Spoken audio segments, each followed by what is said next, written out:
Olá pessoal, tudo bom? Sou o professor Nelson Ásia. Vim aqui rapidamente fazer a nossa revisão das turmas do segundo ano para a nossa primeira avaliação, tá bom? Então, o nosso ponto central aqui é fazer uma revisão que está ligado ao conteúdo do material poliedro. Então, no caso aqui, Augusto Comte, Física Social, Positivismo, tá? E clássicos da sociologia, Émile Durkheim. Então a nossa prova está direcionada justamente nesses dois tópicos, o primeiro capítulo e o segundo capítulo, tá bom? Então vamos lá, gente. Mas antes de começar tudo, gente, não ligue. Tem de vez em quando vocês vão ouvir aqui um barulhinho aqui ao lado, aqui é como eu já disse outras vezes para vocês. Eu tenho uma vizinhança muito alegre até demais pro meu gosto, tá bom? Então vamos lá, gente. Vamos começar então. Então entenda assim, vamos começar primeiro falando aqui sobre a sociologia, né, e o seu criador, o Augusto Comte, um filósofo francês que criou no século XIX a física social, que depois foi chamada de sociologia. A característica da sociologia, ou da física social, é que ela visava justamente explicar mudanças, transformações que estavam acontecendo no início da modernidade. Então, assim, como não existia, por exemplo, no século XIX, nenhuma ciência que pudesse explicar, por exemplo, mudanças sociais, mudanças de comportamentos, mudanças culturais. Ah, Nelson, tipo o quê? Revolução Industrial, certo? Modelos políticos, como a Revolução Francesa, modelos científicos, como o caso da Revolução Científica do século XVII. Tudo isso proporcionou uma série de mudanças de comportamento, de hábitos, de costumes. Então não existia nenhuma ciência que pudesse explicar tudo isso, né? Então o Augusto Comte, o filósofo, ele cria uma ciência chamada física social para explicar as crises, as mudanças, as transformações sociais que estavam acontecendo no meio social europeu no início da modernidade. Então esse aqui é um dos pontos centrais. O Augusto Comte, ele estava no século XIX, ele era muito influenciado pelas ideias do darwinismo. A gente vai dizer assim, como assim darwinismo? Entenda assim, gente, o darwinismo era aquela tese do naturalista inglês Charles Darwin, né, em que ele falava sobre a ideia da adaptação do meio e do grau de evolução. Pois bem, vai ser criado o que é chamado de darwinismo social, que era uma tese que mencionava que as sociedades elas passavam por fases de evolução, que as sociedades, os grupos sociais passavam por fases de evolução, ou seja, a tese do Darwin vai ser levada para o meio social, para os humanos. E o Augusto Comte cria então a lei dos 3 estágios, ou estados, que basicamente é o quê? É a ideia de que a sociedade passa por estágios de evolução. E esses estágios são o quê? O teológico, o metafísico e o positivo. Estágio teológico é um estágio em que tudo vai ser explicado a partir da religiosidade, do mito. A Idade Média se enquadraria perfeitamente nesse processo. Tá? O estágio metafísico é um período de transição, né, onde você tem ali basicamente um pouco de religião, mas um pouco já de filosofia. O período, por exemplo, renascentista, ele é esse período de transição, né, de transformação, né, do velho para o novo. E aí é chamado de metafísico. E o estágio positivo seria o estágio que ligado à Revolução Industrial, aos modelos científicos, tecnológicos, urbanos, capitalistas, o que é que a gente está vivendo hoje, seria chamado de estágio positivo. Então a sociedade passaria por estágios, e esses estágios que vai do inferior ao superior, do ponto de vista de conhecimento, tá bom?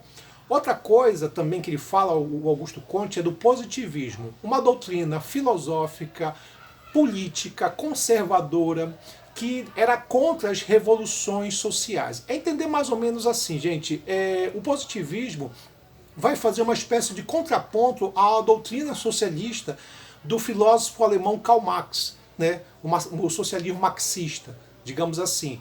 Então, enquanto a ideia do socialismo exaltava a revolução, o positivismo entendia que revolução é bagunça, é baderna, que as revoluções sempre criam o quê? Situações de transtorno, de desorientação, de crises sociais, de anarquia. Então o positivismo partia da ideia do quê? De um Estado forte que evitasse essas revoluções, essas anarquias, tá? E a ideia também de um Estado que investisse em tecnologia e industrialização. Tanto é que essa ideia de Estado forte e tecnologia e industrialização vai dar origem ao lema Ordem e Progresso, que aqui no Brasil a gente conhece pelo lema da bandeira nacional, que está, por exemplo, na bandeira nacional. Por quê, Nelson? Porque quem proclamou a nossa república foram militares positivistas no século XIX. E os militares positivistas, eles exaltavam o modelo justamente de Augusto Conte, entendendo, na verdade, que a república seria a melhor forma, o melhor modelo de político que existia. Tá? Tanto é que quando foi proclamada a nossa república por militares positivistas, né, uma das iniciativas foi acabar, por exemplo, com o ensino religioso. Por quê? Porque o Estado seria laico, republicano daqui para frente. Então, uma característica, por exemplo, da nossa tradição republicana é o modelo positivista. E toda vez que um militar chegou ao poder, sempre houve uma tendência mais de um grau de autoritarismo, que é uma característica do positivismo, né? A ideia de ordem, um Estado forte, autoritário, que impeça revoluções, que evite conflitos. Então é muito nesse sentido. Então o positivismo ele tem essa tendência. Também a gente vai falar também aqui o fato de que o positivismo aqui no Brasil foi tão forte, foi tão intenso, que virou até religião, né? Chamado de religião da humanidade. Então o positivismo é uma doutrina que exalta muito, por exemplo, a figura feminina, é um aspecto fundamental, a ideia da ciência, o gênero feminino, ciência, república, tá? É uma exaltação. Por outro lado, estabelece a ideia da disciplina, da organização, e por outro lado, estabelece a ideia de tecnologia, indústria e ordem, um Estado forte e autoritário.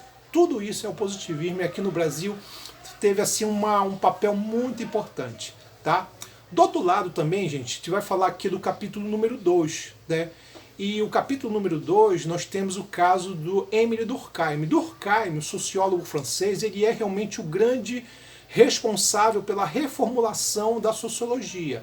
O Augusto Comte criou a física social, a sociologia, mas quem vai dar as bases mesmo para valer é o Émile Durkheim, em que ele vai falar, por exemplo, de que nós somos resultado de um meio. A ideia de que o ser humano ele não vai ser analisado como se fosse uma coisa separada da sociedade. Não, nós estamos na sociedade, nós fazemos parte de um meio. Quer dizer, a sociedade está integrada a gente. É daí então que ele vai falar do conceito, que é um dos conceitos mais importantes da tese dele, que é chamado de fato social. O que é o fato social? É uma tese, uma ideia que ele mencionou de que tem a ver com um padrão de comportamento. Quer dizer, a maneira como a gente se veste é um fato social, a maneira como a gente pensa é um fato social, o nosso conceito de beleza é um fato social. Fato social são coisas, são padrões da sociedade, né? E nós vamos seguindo. O fato social ele pode surgir num determinado momento e pode desaparecer. Surgir, né? Ele pode surgir como um espartilho, uma peça de roupa do século XVII. Século XVII, XVIII, XIX, século XX desapareceu e voltou no século XXI. Então tu vai perceber que isso são modas, isso são tendências que é estabelecido pelo quê? Pela sociedade. Ela cria esses padrões. Isso são chamados de fato social, que tem a ver com a exterioridade, ou seja, nós pegamos tudo da sociedade, certo? Generalidade, nós seguimos um comportamento, um modelo, todos nós, da sociedade, e coerção social. Coerção é pressão. Nós somos obrigados a fazer aquilo que a sociedade nos manda. Pronto, tá? Então, a ideia de que nós temos que seguir regras, modelos, a gente tem obrigações e a sociedade está sempre nos obrigando, inclusive até na maneira de se vestir para ir para um evento. Não porque eu quero ir com aquela roupa, mas porque a sociedade exige que eu esteja daquela maneira, né? Então, o fato social parte disso. O Durkheim chega ao ponto de falar que existe o fato social patológico. O que é isso? É o excesso de coisas. Funciona assim. O suicídio ou a criminalidade são fatos sociais normais. Por quê? Porque são coisas que existem em qualquer sociedade. São coisas ruins, sim, mas que existem em qualquer sociedade. Tá, pronto. Mas tudo aquilo que é em excesso, que é exagerado e prejudica a sociedade é fato social patológico. Então, suicídio pode ser um fenômeno normal.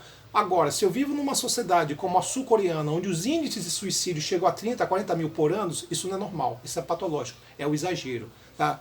Por exemplo, a ideia do consumo de drogas, por incrível que pareça, pode até ser visto como uma prática rotineira em algumas sociedades.